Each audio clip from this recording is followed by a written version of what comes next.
Doing good. Doing good. What kind of distinguishes the Falcons defense when you start to dive into their film? Very good tackling team. I think it starts there. The front's pretty talented. A couple guys who could pass rush pretty well and also play the run. But yeah, they're solid across the board. Really. I don't know. They're in a good spot right now. It seems like. What do you mean by that? Just, their guys are playing well on the perimeter, playing well up front. Linebackers, Deion Jones can run as well as anybody. So it's just it's a good group. Early in the season, something like 80% of the completions were going to Debo. This last game especially, you guys spread the ball around. Even on that last drive, I think 4 different receivers. How much more sustainable is offensive success, and how important is it to spread the ball around the way that you have that? Tremendous. I think, I can remember early in the season Debo getting all the attention and everything, and I think it opens other guys up. And then obviously the injury, things happen with that. But I think whenever you could spread the ball like that to different positions and different guys at those positions, it makes it tough on defenses, especially in situational football. End of game, third down, who's going to get the ball? They have to defend everything. You have a game like Sunday where George got so many balls. Do you go into the game knowing, okay, this is going to be a Kittle game, or is it something that do you have an idea of it, or is it something that you sort of just develops? You have an idea of it. I think more so probably around halftime you really have a good feel for what they're doing and how we're going to attack in the second half. But yeah, I couldn't have told you that on Wednesday. George is going to have 13 catches or whatever, but you have an idea of it going into it. You went to Juwan Jennings, some key moments that he made some clutch catches. What has he done to earn your trust? JJ starts with his attitude. Very positive guy. Even when, if he messes something up in practice, he'll come up to me and, he knows what he did wrong and knows how to fix it.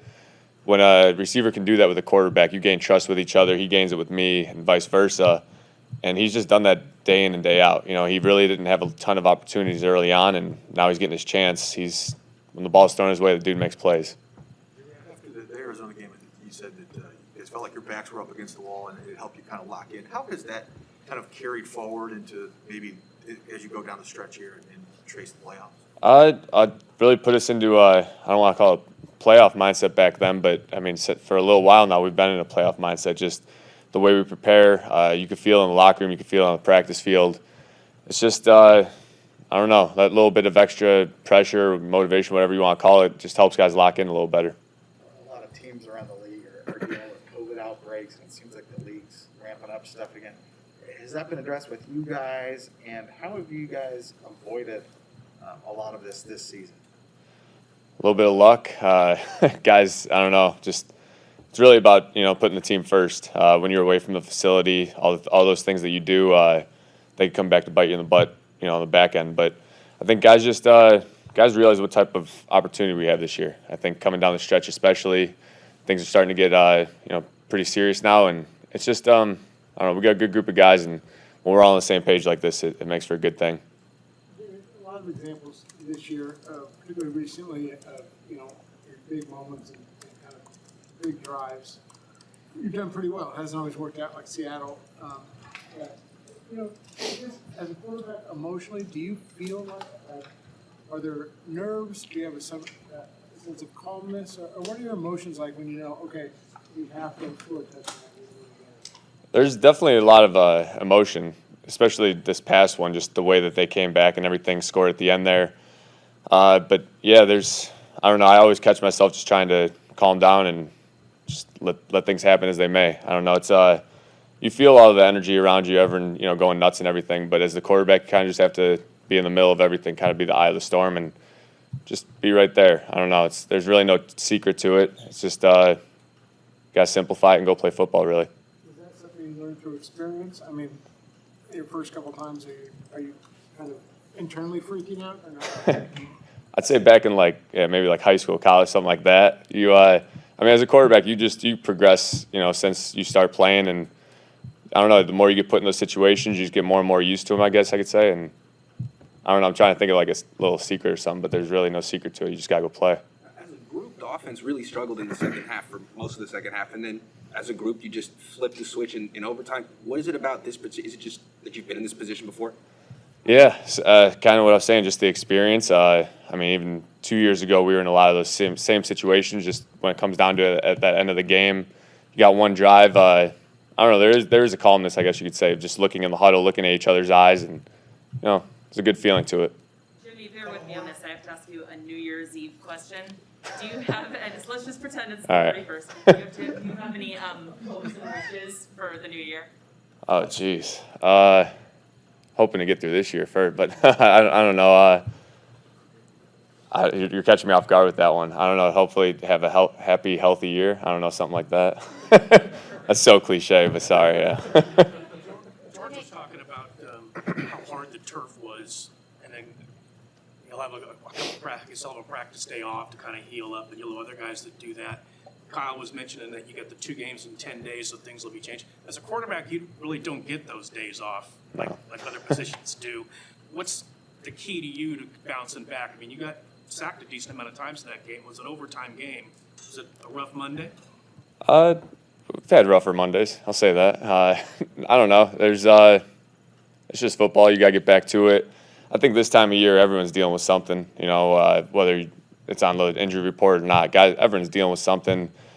I don't know. Whenever I start to feel sore, I think of the linemen and all the shit that they're going through. Sorry, all the stuff they're going through. I mean, what they do on a day-to-day basis physically is not even comparable to me. So whenever I feel sore, just got to think back to something like that. All good? All right, thanks, guys. You're moving well. Take a good look. Everybody's analyzing, kind of, what does it look like? Right. How are you feeling? Feeling great. Yeah, I mean, I think it was a positive that I was able to finish the game, and then obviously it kind of swelled up after, but nothing serious. You see parallels with how Atlanta uses Cordero and the way you use Debo, and what kind of weapon is he to defend? I'd say that's safe to say. Anytime a guy has over 500 receiving yards and rushing yards, that's pretty special. And I think him and Debo are very similar, but I mean, I think they use him more as like they're a true running back, So, I mean, that's where the offense is going to run through. Is 84, runs the ball super hard, really good player. We got to make sure we bring it. Is it weird watching Falcons tape and not see Julio Jones there? Oh, the Falcons tape.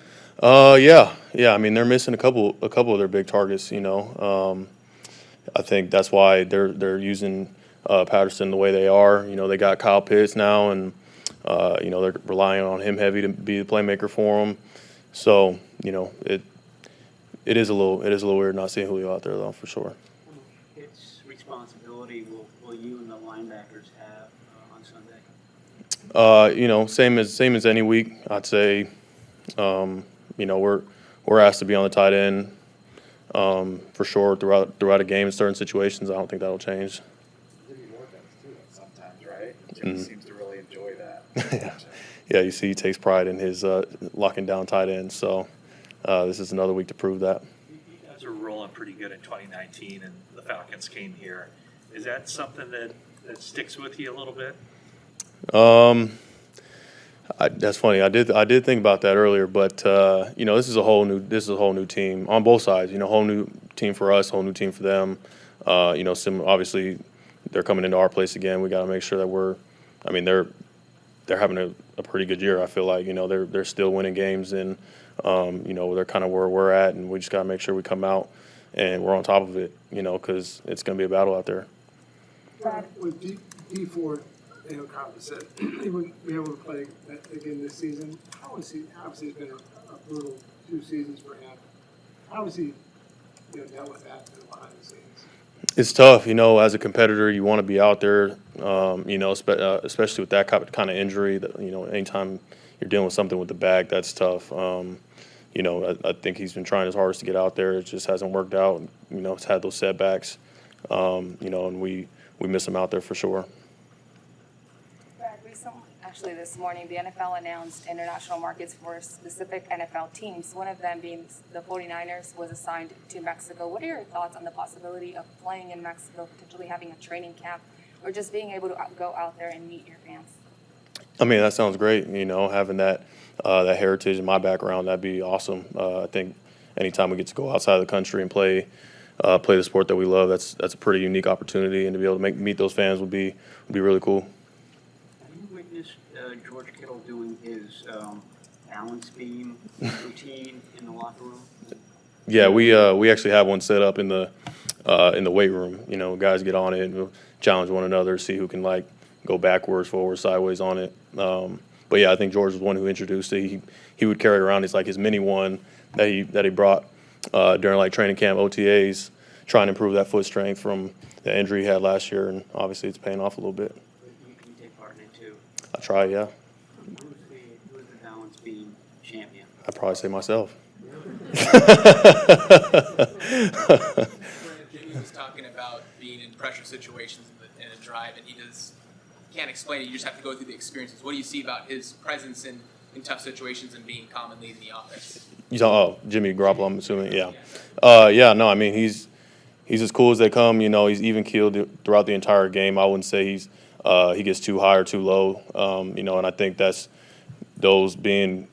executing in those high pressure situations just is a product of his preparation. You know, the work he puts in practice, going through those, and not just going through the motions, but you know, really taking yourself through it.